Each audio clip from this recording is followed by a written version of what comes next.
Welcome to A Journey Through the Message. My name is Robert. Today we have an action-packed day in the Bible for you. We're reading out of 4 separate passages. The first is Matthew 20. This is a parable that Jesus tells about a landowner who hires workers throughout the day to work in his vineyard. And then at the end of the day, the landowner pays all of the workers the same amount of money, regardless of how long they worked. How would you feel if your boss did that to you? So this parable really challenges our perceptions of fairness and generosity and just reminds us of God's unconditional love and grace. Next, we have Acts chapter 27. This passage recounts the harrowing journey of the Apostle Paul and his companions as they sail from Crete to Rome. Along the way, they encounter a fierce storm that threatens to sink their ship. Now, through prayer and faith in God, Paul encourages the crew to persevere. Stay tuned to see if they make it safely to shore. The next passage that we have is Psalm 44. This psalm expresses deep sorrow and the confusion that the psalmist feels as they experience suffering and defeat.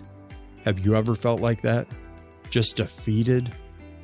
Well, despite their anguish, the psalmist trusts in God's steadfast love and ask for his help in their time of need. And then we end the day in Leviticus. That's right. Buckle up for some Leviticus. We have chapters 18, 19, and 20 today. These are a collection of laws that emphasize the importance of holiness and obedience to God's commands. They cover a wide range of topics from sexual morality to honoring one's parents and provide guidance for living a righteous and holy life in accordance with God's will. It's another action-packed day on a journey through the message. I'm not pushy or preachy. I'm just happy that you're here. So thanks for checking us out. Grab a cup of coffee, maybe buckle up if you're driving right now, put those headphones on, and we'll see you on the journey through the message.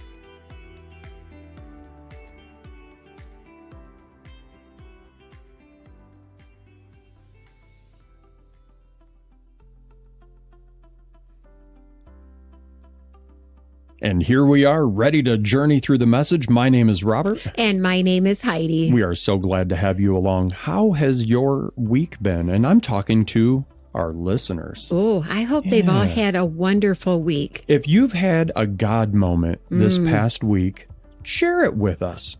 Those God moments are meant to be shared. We're not meant to do life alone. No. Drop it down in the comments. We'd love to hear about what's been going on and how God has been moving in your life. Yes, I had a God moment myself last night. Did you? I did, at Central Bible Ministries. It was a beautiful night.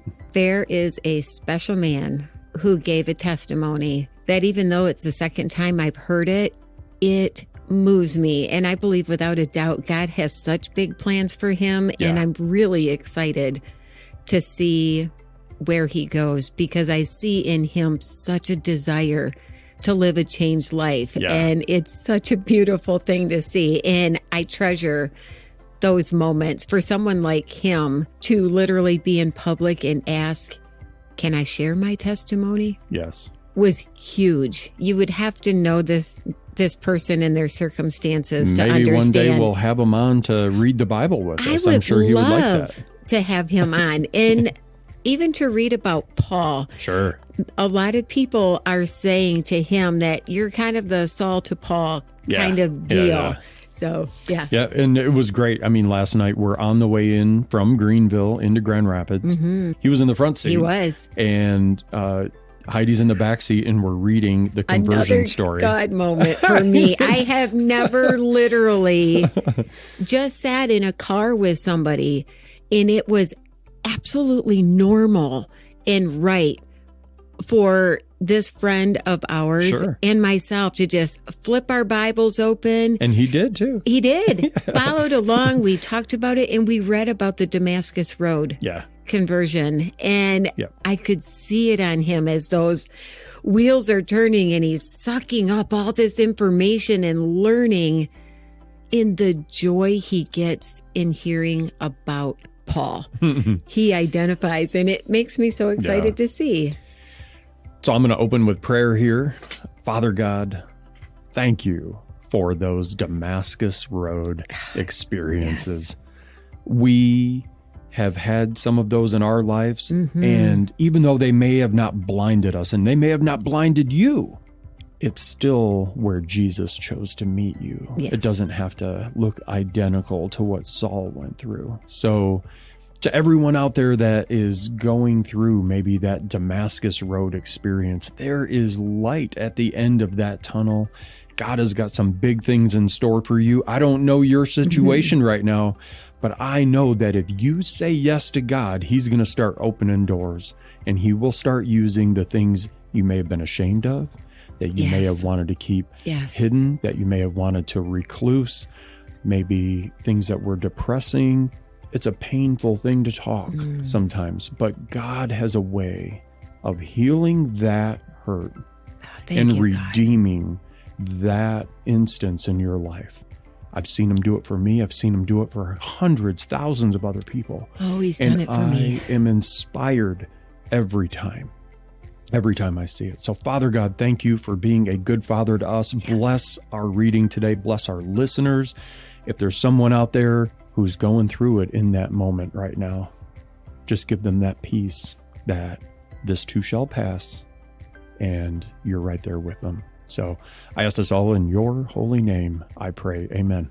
Amen. Hey, so. All right. We are reading in Matthew today. Heidi is going to be starting out, and we're Matthew chapter 20, if you're following along in your favorite translation. And we're in verses 1 through 16 today. All right. It says a story about workers. Let's see what Jesus has to say. God's kingdom is like an estate manager who went out early in the morning to hire workers for his vineyard.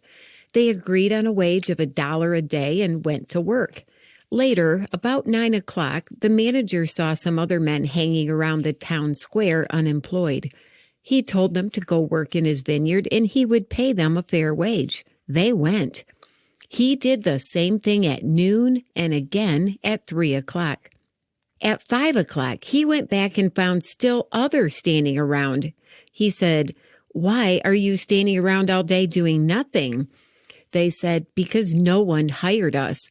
He told them to go work in his vineyard. When the day's work was over, the owner of the vineyard instructed his foreman, "Call the workers in and pay them their wages. Start with the last hired and go on to the first." Those hired at 5 o'clock came up and were each given $1. When those who were hired first saw that, they assumed they would get far more. But they got the same. Each of them $1. Taking the $1, they groused angrily to the manager. "These last workers put in only 1 easy hour, and you just made them equal to us, who slaved all day under a scorching sun?" He replied to the one speaking for the rest, "Friend, I haven't been unfair. We agreed on the wage of $1, didn't we? So take it and go. I decided to give to the one who came last the same as you. Can't I do what I want with my own money? Are you going to get stingy because I am generous?" Here it is again, the great reversal. Many of the first ending up last, and the last first. I love that, but don't think that he's talking about money here. No. He's talking about our faith walk, our eternal home, and the fact that God is not working on a time frame. No. He's not looking at a clock. Time means absolutely nothing to him. Nothing at all. It's beautiful. I've got a really good pause. Yay. From Eugene Peterson. I hope something I said was right, because Eugene's coming up to tell me if I am. This is titled "Valued the Way That God Values Us." One of the dehumanizing features in our society is that there is a price put on nearly everybody. We determine the value of others by their salary, and we even base our own self-image on how much we earn. Jesus' story proclaims the good news of a different way of determining our value, not by how much we earn or how long we work, not by our productivity or our seniority, not by our maleness or femaleness, but simply because we are. We all get treated generously by God. This parable creates a community of understanding where each person can be valued the way that God values us. We set aside what our parents think of us, what our colleagues think of us, what our friends and acquaintances think of us, what our enemies think of us, and now we pay attention to what God thinks of us. I decided to give to the one who came last, the same as you. The message of Jesus' parable isn't a formula for psychological self-realization, and it isn't a self-help pep talk.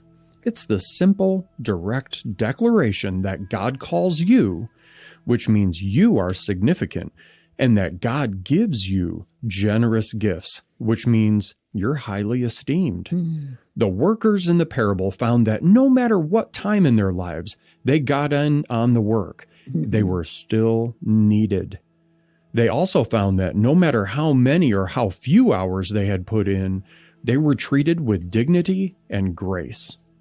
The moment that they decided to listen to what God said to them and pay attention to how God valued them, not to what others said about them or how they felt about themselves, they were on the way to getting their act together. The moment that you decide that, you will too. I love his pauses.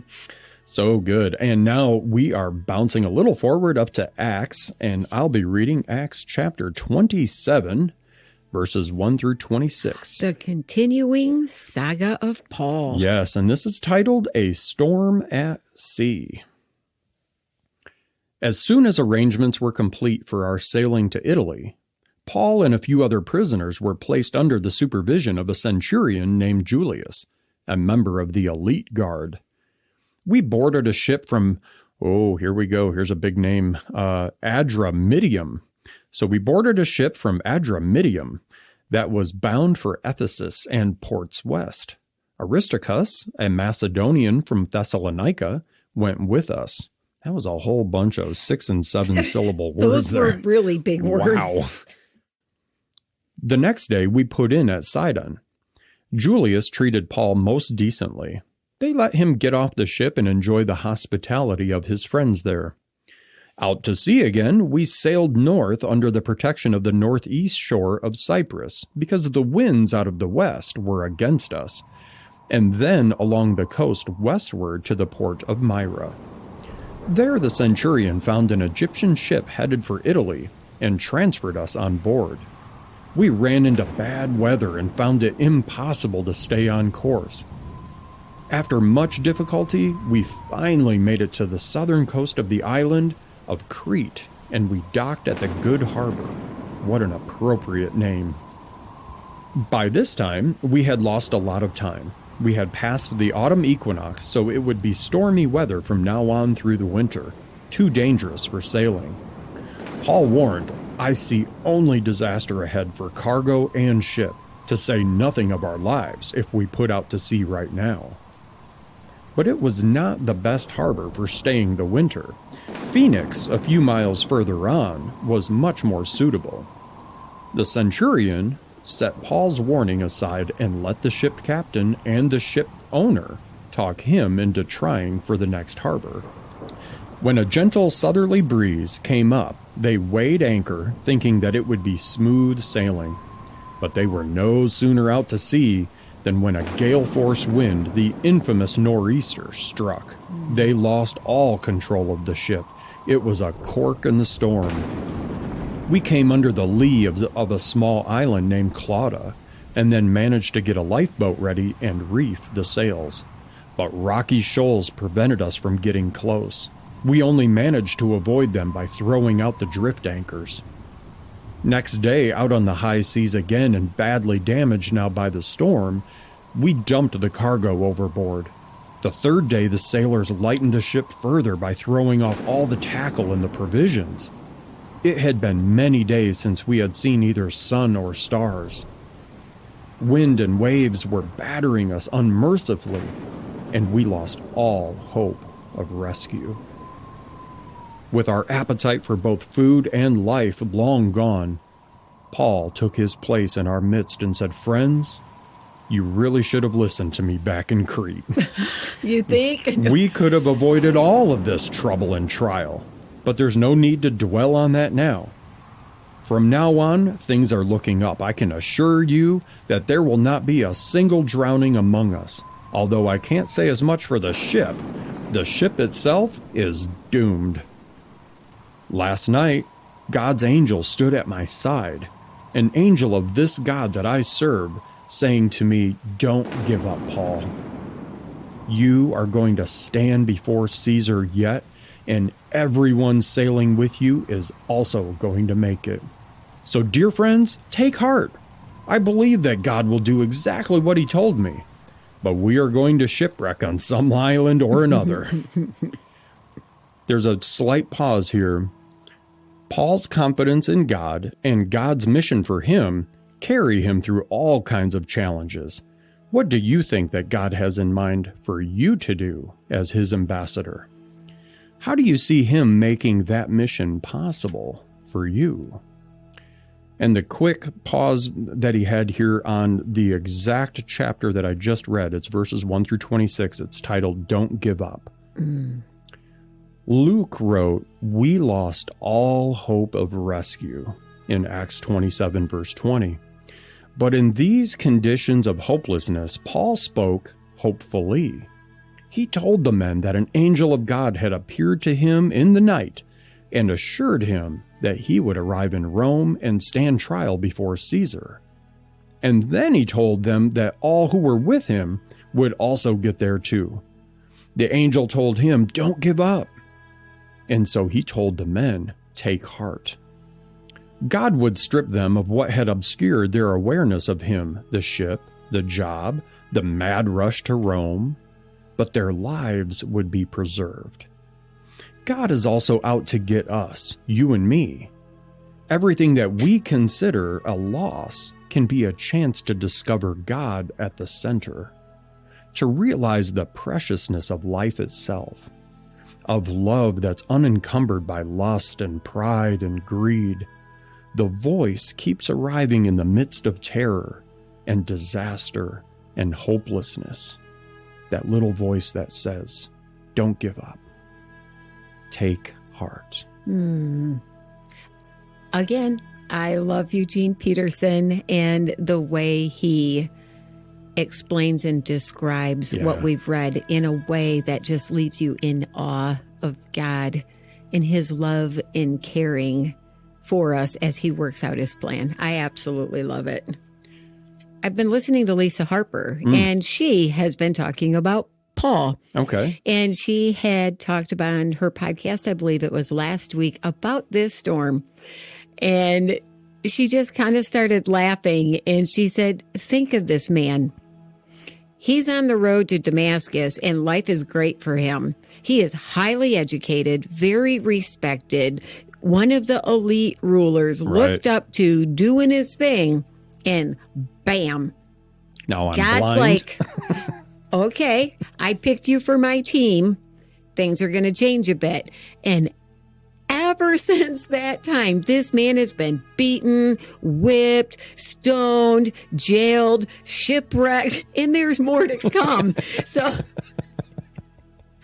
he's not having an easy road of it, not to mention all the Jews that are scared to death of him. Yeah. Because he used to kill them and bring them to jail. Yeah, his reputation preceded him. So he's fighting men, seas, beatings, animals. We'll hear about that later. I mean, this man is facing it all. And he's always focused. I'm going to Rome. I'm talking to this man. Yes. I don't care what I have to go through, come hell or high water. And they're like, okay. And that's the path he was given. But he's going to go to Rome. I love Paul. And in the midst of it all, he can still come up in the middle of this storm, out in the middle of the sea. And he comes up and he says, "Take heart." Yes. Don't give up. Yes. He was there to reassure and just point to Jesus. Yeah. Just have some faith. I love it. And now we will be rewinding back to the Old Testament. Yes, we are. We love rewinding back to the Old Testament. We do. Leviticus especially. It's been fun, and we have a fun one today. Oh, good. But before that, but first, Heidi will be starting out in Psalms chapter 44. Yes. All right, here we go. We've been hearing about this, God, all our lives. Our fathers told us the stories their fathers told them, how single-handedly you weeded out the godless from the fields and planted us, how you sent those people packing but gave us a fresh start. We didn't fight for this land. We didn't work for it. It was a gift. You gave it, smiling as you gave it, delighting as you gave it. You're my king, O God. Command victories for Jacob. With your help, we'll wipe out our enemies. In your name, we'll stomp them to dust. I don't trust in weapons. My sword won't save me. But it's you who saved us from the enemy. You made those who hate us lose face. All day we parade God's praise. We thank you by name over and over. But now you've walked off and left us. You've disgraced us and won't fight for us. You made us turn tail and run. Those who hate us have cleaned us out. You delivered us as sheep to the butcher. You scattered us to the four winds. You sold your people at a discount. You made nothing on the sale. You made people on the street, people we know, poke fun and call us names, and you made us a joke among the godless, a cheap joke among the rabble. Every day I'm up against it, my nose rubbed in my shame. Gossip and ridicule fill the air. People out to get me crowd the street. All this came down on us, and we've done nothing to deserve it. We never betrayed your covenant. Our hearts were never false. Our feet never left your path. Do we deserve torture in the den of jackals or lock up in a black hole? If we had forgotten to pray to our God or made fools of ourselves with store-bought gods, wouldn't God have figured this out? We can't hide things from him. No, you decided to make us martyrs, lambs assigned for sacrifice each day. Get up, God. Are you going to sleep all day? Wake up. Don't you care what happens to us? Why do you bury your face in the pillow? Why pretend things are just fine with us? And here we are, flat on our faces in the dirt, held down with a boot on our necks. Get up and come to our rescue. If you love us so much, help us. Who? David's really saying it to God, and I love that because God is allowing him to show us we can that boldly go to God and tell him, you promised this. Save me from this. He will. It may not be on the timeline that you might want it to happen, but he's going to do it. I was just going to say, how many of our listeners, I know you and I, but put yourself in these shoes for a minute, like you're going through something terrible. There's a life-changing thing happening to you. Maybe you've gone through one of these life-changing things. Yeah. Did you cry out to God? Did it sound like this? If you tried to keep your prayers prim and proper, believe me when I tell you, God's shoulders are big enough for you to have a tough discussion with him. It's part of that back and forth, and he welcomes that, as we see in this psalm. If this psalm was bad, if it wasn't how we're supposed to talk to God, it wouldn't be here in the Bible. But exactly like you said, Heidi, it's showing us and almost giving permission and showing us that God can handle these tough conversations. And so I feel like in order to grow in that intimacy with him, don't put your true, raw feelings behind a prayer or a call to God that looks a certain way for everyone to hear or see. Let it be the true cry from your heart. and just open up your heart and your mind to that. And he will meet you in that place. I guarantee it. He will. And I was listening to you saying that, and I absolutely loved it. And for whatever reason, what came to mind is a rock tumbler. You find this rock, and it's just kind of dull, and it's not shiny. It doesn't look beautiful. And you throw it in that tumbler, and it polishes and polishes and polishes. And it takes a long time. And then what comes out in the end is something absolutely beautiful. And I see two things in that. A, God doesn't want to wait for that polished rock. He wants you bringing those fresh, not cleaned up rocks. And what I mean by that is the rawness in your prayer, those emotions. He wants you to bring it all to him. He's waiting for that. The frustration, the anger, the I don't understand. Why am I going through this? I thought I was doing as you command me to do. So why all of this? He wants that. Don't polish it up. Don't polish it up, because then it's not real. Yeah. But the other thing that I thought at the same time, all of these experiences are the polishing.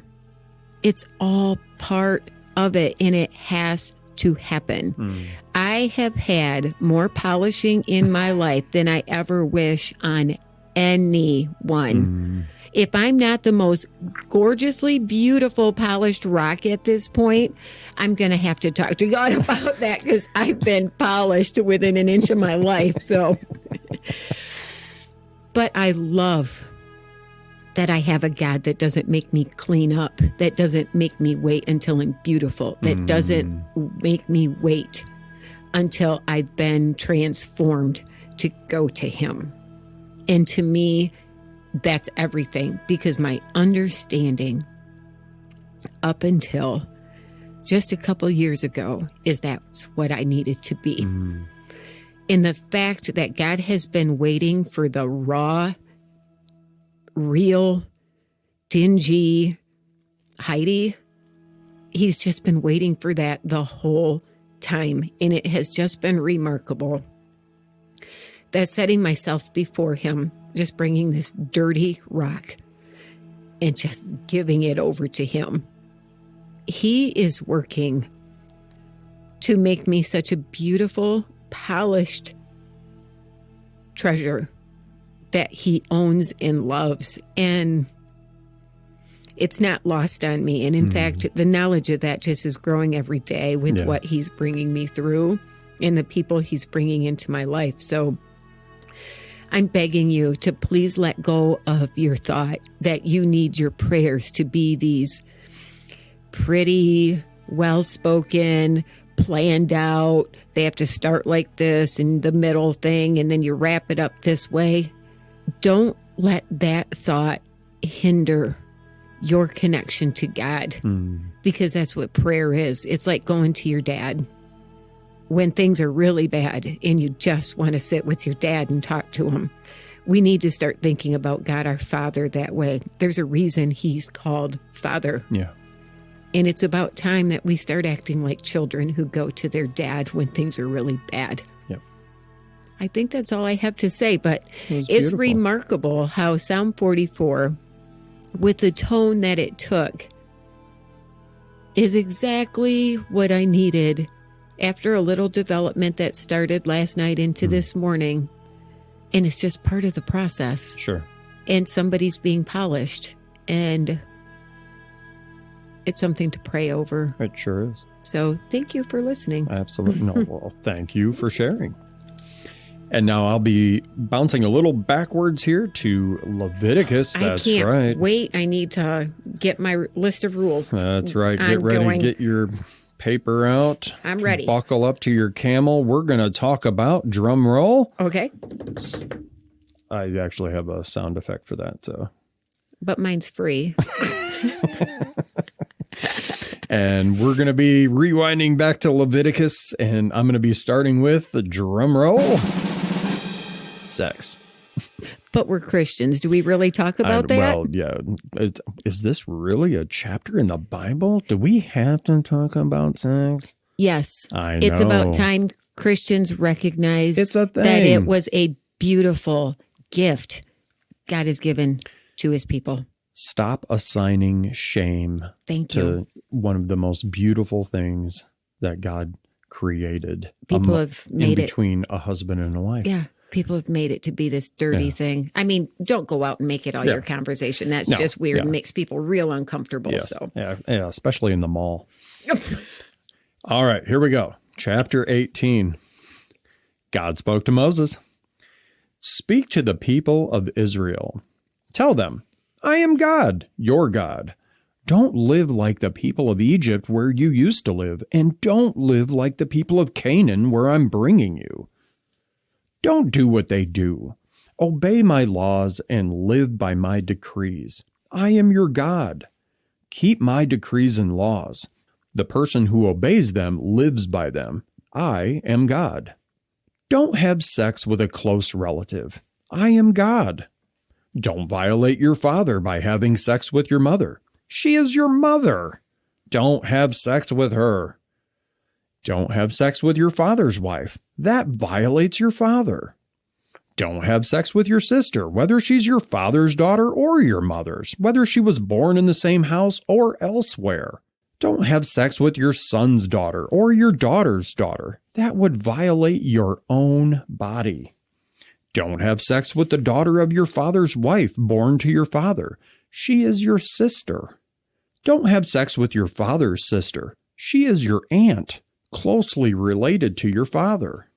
Don't have sex with your mother's sister. She is your aunt, closely related to your mother.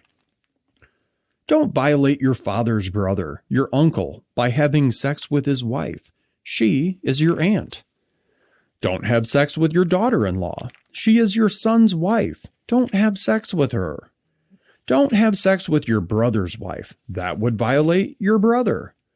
Don't have sex with both a woman and her daughter, and don't have sex with her granddaughters either.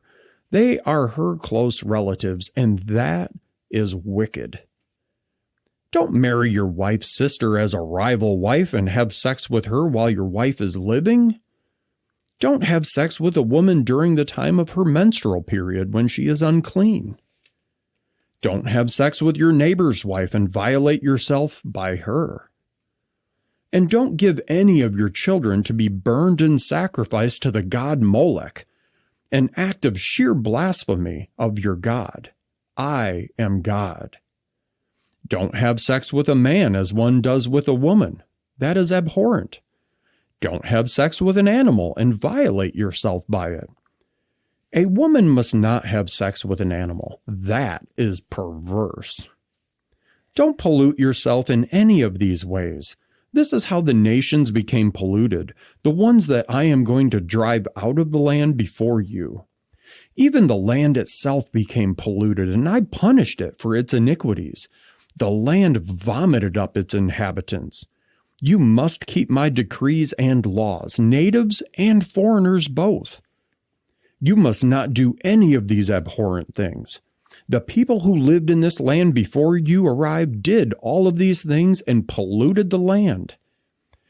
And if you pollute it, the land will vomit you up just as it vomited up the nations that preceded you. Those who do any of these abhorrent things will be cut off from their people. Keep to what I tell you. Don't engage in any of the abhorrent acts that were practiced before you came. Don't pollute yourselves with them. I am God, your God. So, and that's the end of chapter 18. I find it remarkable that towards the end, it's saying that the people who inhabited there before they got there, so very recently, did all of those. Not some of them. Yeah. All of them. And I'm listening as you're saying this, and I'm like, there was some pretty questionable things in there. You need to be told these things? Oh, I can't wait for next. I think I'm going to be okay with following that. No problem. Got that. Chapter 19. Let's see if I can do this. This one is titled, I Am God, Your God. And the little pause that we're going to have at the end here is called Holiness Gets Our Blood Pumping. So, it's going to be a good chapter on holiness. So let's see what God has to say. God spoke to Moses. Speak to the congregation of Israel. Tell them, be holy because I, God, your God, am holy. Every one of you must respect his father and mother. Keep my Sabbaths. I am God, your God. Don't take up with no God idols. Don't make gods of cast metal. I am God, your God. When you sacrifice a peace offering to God, do it as you've been taught, so it is acceptable. Eat it on the day you sacrifice it and the day following. Whatever is left until the third day is to be burned up. If it is eaten on the third day, it is polluted meat and not acceptable. Whoever eats it will be held responsible because he has violated what is holy to God. That person will be cut off from his people. When you harvest your land, don't harvest right up to the edges of your field or gather the gleanings from the harvest. Don't strip your vineyard bare or go back and pick up the fallen grapes. Leave them for the poor and the foreigner. I am God, your God. Don't steal. Don't lie. Don't deceive anyone. Don't swear falsely using my name, violating the name of your God. I am God. Don't exploit your friend or rob him. Don't hold back the wages of a hired hand overnight. Don't curse the deaf. Don't put a stumbling block in front of the blind. Fear your God. I am God. Don't pervert justice. Don't show favoritism to either the poor or the great. Judge on the basis of what is right. Don't spread gossip or rumors. Don't just stand by when your neighbor's life is in danger. I am God. Don't secretly hate your neighbor. If you have something against him, get it out in the open. Otherwise, you are an accomplice in his guilt. Don't seek revenge or carry a grudge against any of your people. Love your neighbor as yourself. I am God. Keep my decrees. Don't mate two different kinds of animals. I mean, nobody wants to see a sheep and a turkey. I see. All right, we're taking that out. I was not prepared for... Oh, my goodness. Here we go. I'm thinking a liger or a zebra and a horse. I mean, a little more closely related. I'm thinking feathers and fur would kind of... Like a sheep with feathers or a furry turkey. A sheep, I mean... A woolly turkey would be awesome. A woolly turkey, I know. That goes back. Instead of gobble, gobble. And a sheep with wings. Oh, we can have sheep wings now. Oh, that would be a hot mess right here. So anyway, here we go. Don't make two different kinds of animals. Don't plant your fields with two kinds of seed. Don't wear clothes woven of two kinds of material. If a man has sex with a slave girl who is engaged to another man, but has not yet been ransomed or given her freedom, there must be an investigation. But they aren't to be put to death because she wasn't free. The man must bring a compensation offering to God at the entrance of the tent of meeting, a ram of compensation. The priest will perform the ritual of atonement for him before God with the ram of compensation for the sin that he has committed. Then he will stand forgiven of the sin he committed. When you enter the land and plant any kind of fruit tree, don't eat the fruit for 3 years. Consider it inedible. By the 4th year, its fruit is holy, an offering of praise to God. Beginning in the 5th year, you can eat its fruit. You'll have richer harvests this way. I am God, your God. Don't eat meat with blood in it. Don't practice divination or sorcery. Don't cut the hair on the sides of your head or trim your beard. Ooh, So you can cut it on the top? Just take the top off? So I'm going to have some long, shaggy... And down the back, is it just...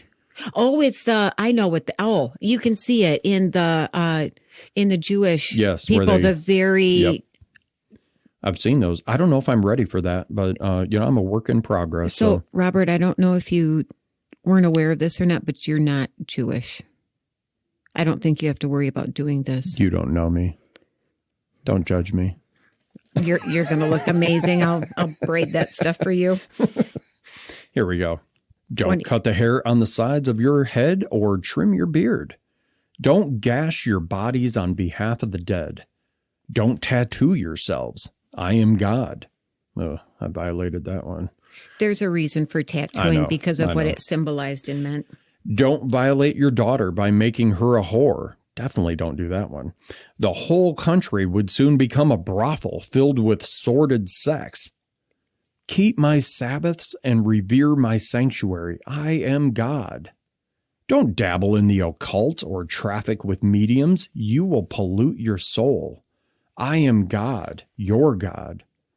Show respect to the aged. Honor the presence of an elder. Fear your God. I am God. When a foreigner lives with you in your land, don't take advantage of him. Treat the foreigner the same as a native. Love him like one of your own. Remember that you were once foreigners in Egypt. I am God, your God. Don't cheat when measuring length, weight, or quantity. Use honest scales and weights and measures. I am God, your God. I brought you out of Egypt. Keep all of my decrees and all of my laws. Yes, do them. I am God.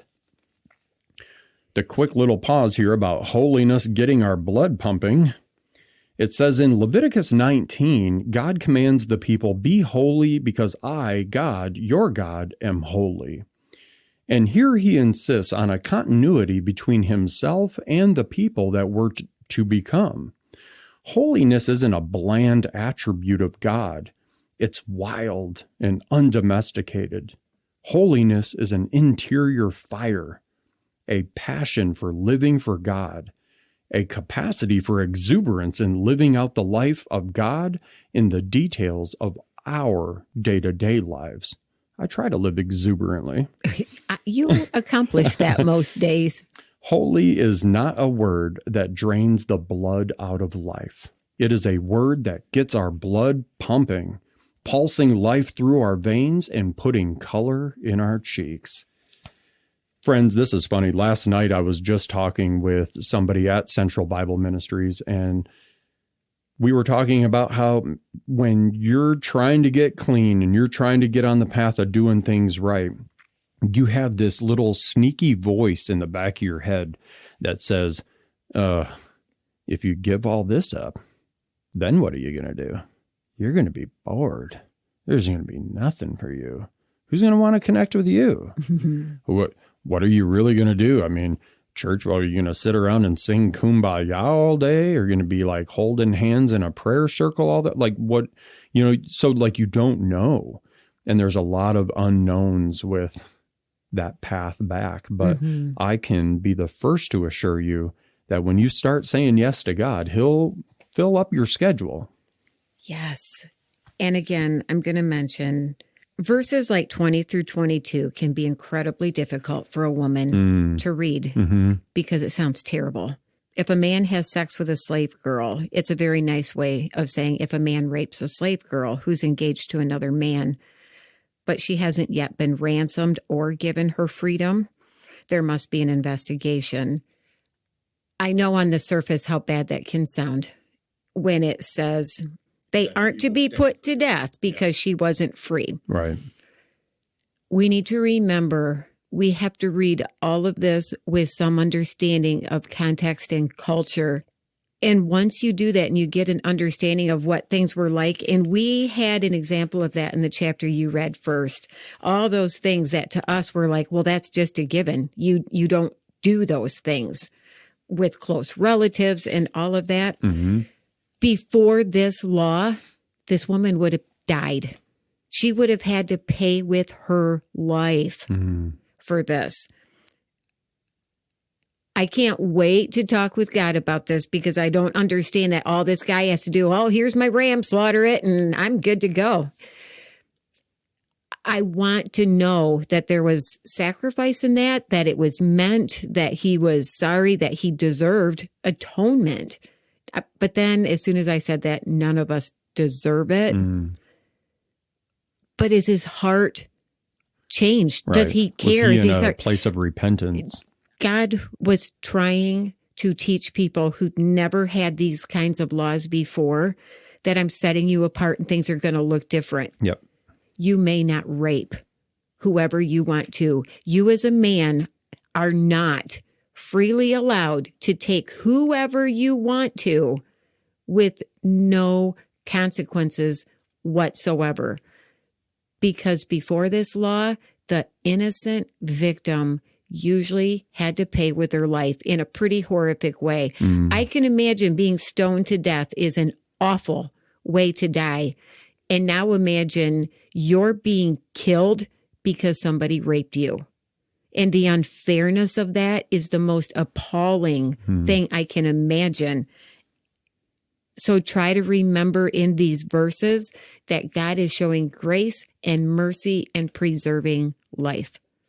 I have to remind myself of that because as soon as you read it, I immediately felt angry and the unfairness. And I took a step back. I regrouped. I'm sorry, God.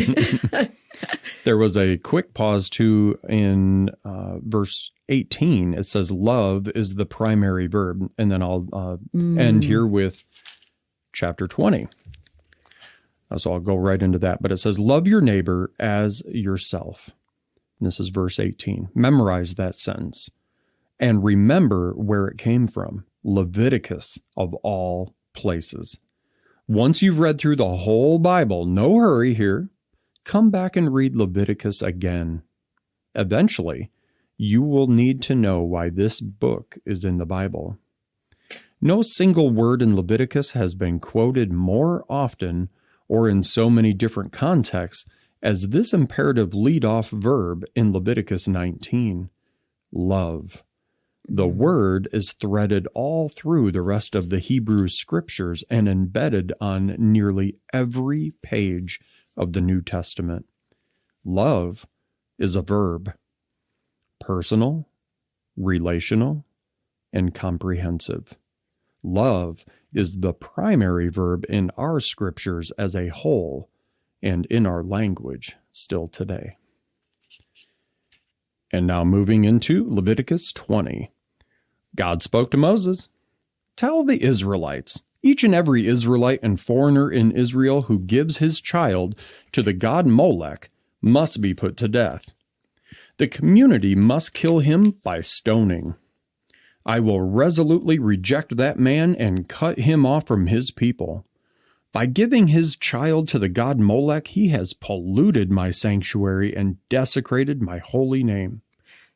If anybody is listening and they're not entirely familiar with Molek, I want to explain to you exactly what that is saying. Sure. The custom of the day with the god Molek, it was a god that was made out of metal, and they would light a fire, and this god would glow red from the heat of this fire. Like it had arms, and that is how it was described to me.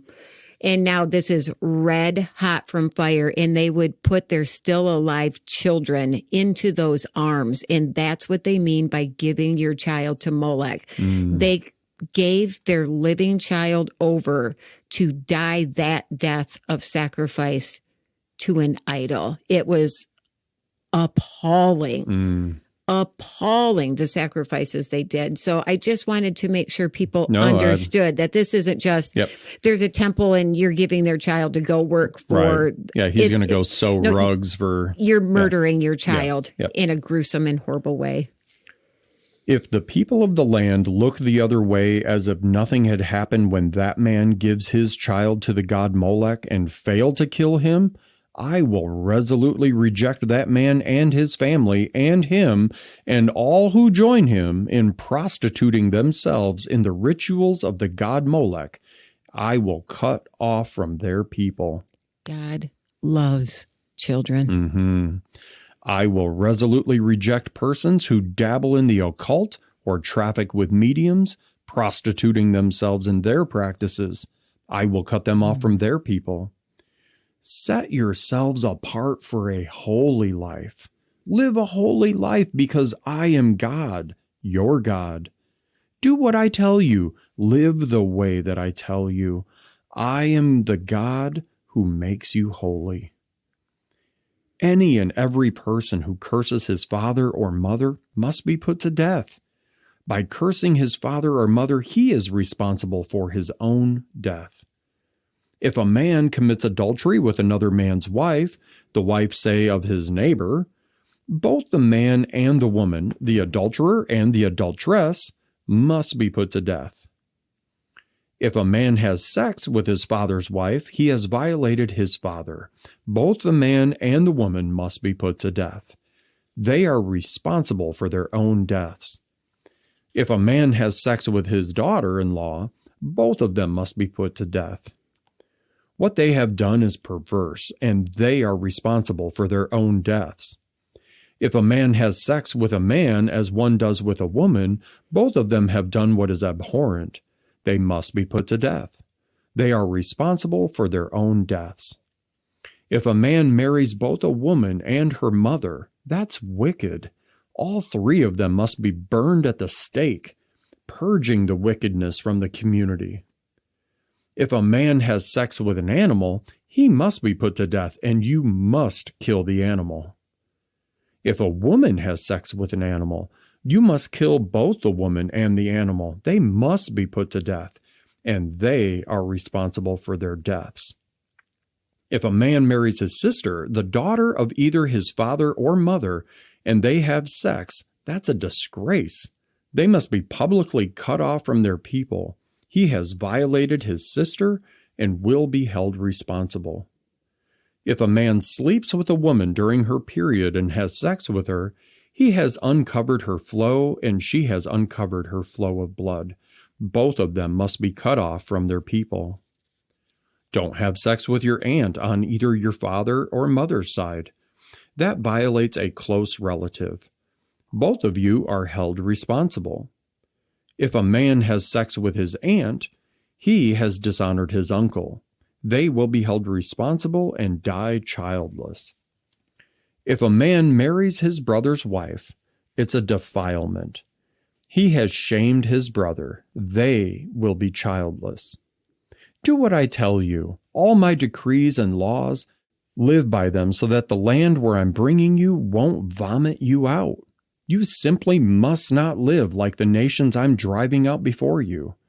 They did all of these things, and I hated every minute of it. I've told you, remember that you will possess their land that I'm giving you as an inheritance, a land flowing with milk and honey. I am God, your God, who has distinguished you from the nations. So live like it. Distinguish between ritually clean and unclean animals and birds. Don't pollute yourselves with any animal or bird or crawling thing which I have marked out as unclean for you. Live holy lives before me, because I, God, am holy. I have distinguished you from the nations to be my very own. A man or woman who is a medium or sorcerer among you must be put to death. You must kill them by stoning. They are responsible for their own deaths. And I have a quick pause here about chapter 20, verse 7 through 9. It says, the disciplines that turn us from dishonoring our parents to honoring them also train us in a way of life that honors God. Home and holiness are closely related, not only in this passage, but also in the passage from childhood to adulthood. In Proverbs chapter 1, verse 7 through 8, we see a similar relationship between the teaching of God and the teaching at home. It says, start with God. The first step in learning is bowing down to God. Only fools thumb their noses at such wisdom and learning. Pay close attention, friend. to what your father tells you. Never forget what you learned at your mother's knee. Holiness begins at home. It begins with honoring our parents, and in honoring our parents, we honor God. How we speak to our parents will largely determine how we speak to God. And that, friends, is the end of Leviticus. That was an interesting ending for someone like me. I thought the same thing, because you have a vastly different relationship. I do.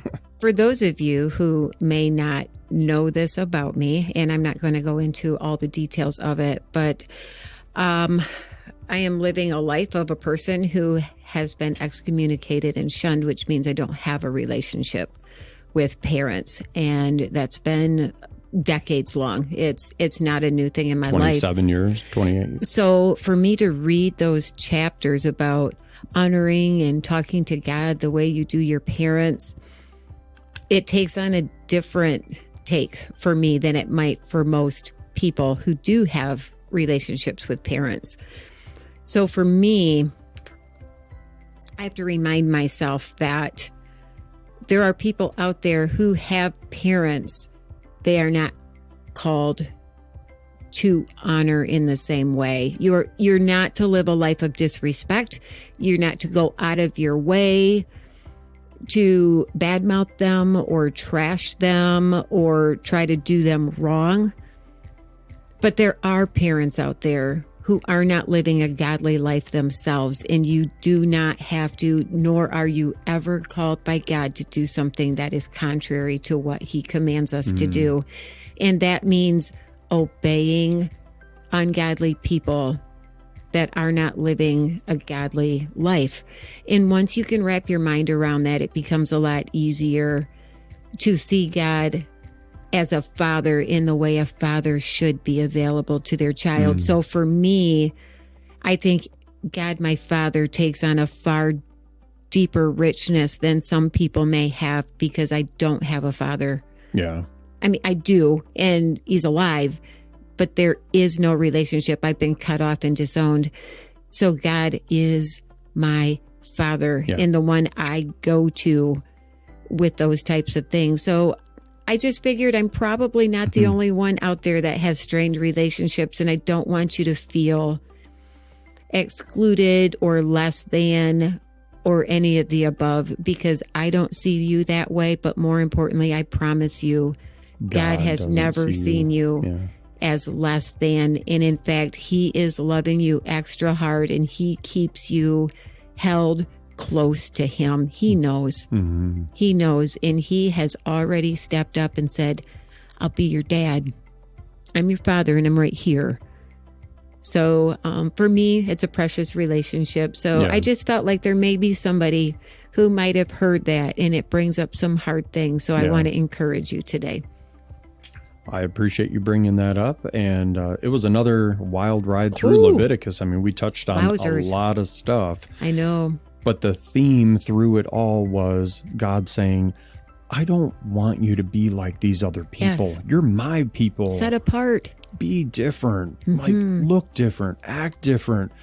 If you get sucked into everything that they're doing, things are going to turn out the same way. The land vomited them out. I mean, it's like the earth was repulsed by that people and saying, we don't want you here.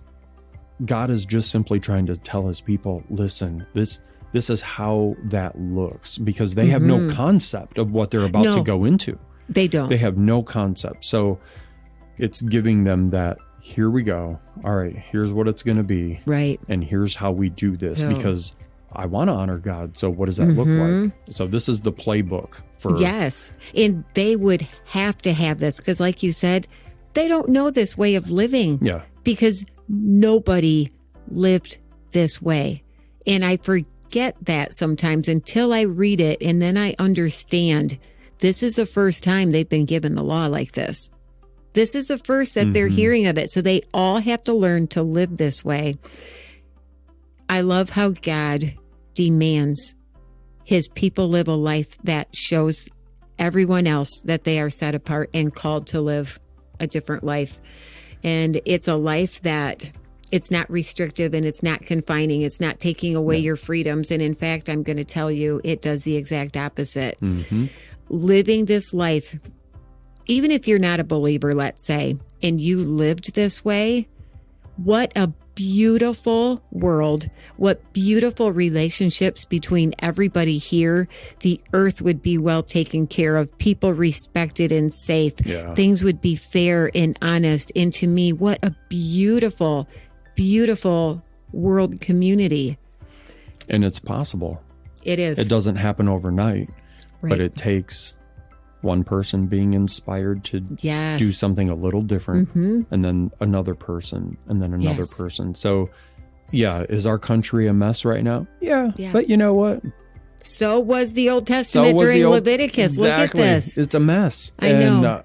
And that just goes to show, like, there's a lot of things that don't change about human nature. Yes. Technology may change, the way it looks may change, the packaging that it all comes in may change.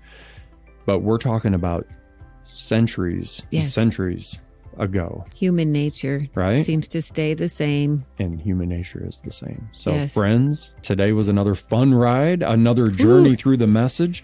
We are so happy to have you along. If you haven't checked out the Facebook group, join that. We'd be happy to have you on there. We're also coming up on episode 50, and we're going to have a little giveaway on episode 50. So please stay tuned for that. I'm excited. We love having you along for this journey, and part of that is just open dialogue. If you need prayer, we're here for that. We'd love to pray. If you want to share a victory that has happened in your life, we would love to be your cheering squad. If you have some heavy thing happening in your life, maybe private message us. Not everybody needs to see it in the comments. That's right. And we would happily come alongside you. If you need somebody to just chat with, we're here for that too. So friends, drop it in the comments. We'd be happy to engage with you. Again, thank you so much for joining us on this journey through the message.